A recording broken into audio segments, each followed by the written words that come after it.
mas mataas compared dun sa significance level, we retain the null hypothesis. So retain po yung null hypothesis. So this means we don't have enough evidence to reject po yung ating initial assumption.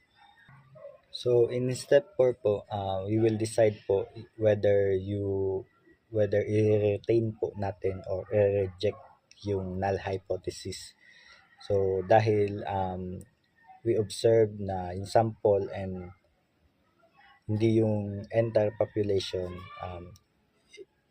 it is possible na yung conclusion ay mali. So dito po sa table 8.3 shows that there are 4 decision alternatives regarding the truth and falsity of the decision we make about a null hypothesis. So number 1, the decision to retain the null hypothesis could be correct. Number 2, the decision to retain the null hypothesis could be incorrect. So mali. The decision to reject the null hypothesis could be correct. And number 4, the decision to reject the null hypothesis could be incorrect. So dito po sa slide na to, kung makikita natin, it sets up the possible outcome when making a decision about a null hypothesis dahil po we are working with samples. So may chance palagi na magkakaroon siya ng error. So dito sa table 8.3, yung 4 outcomes for making a decision, yung decision daw po can either be tama or correctly reject or retain null or wrong. So decision, retain the null, reject the null truth in the population.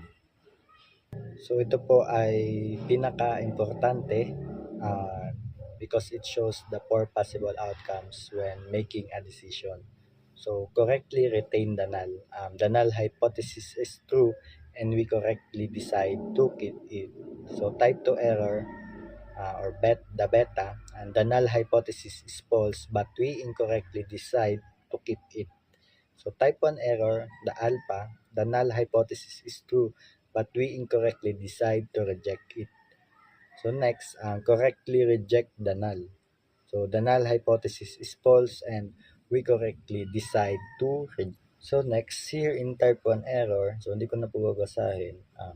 In type 1 error daw po, it is the probability of rejecting a null hypothesis na totoo, yung actually true.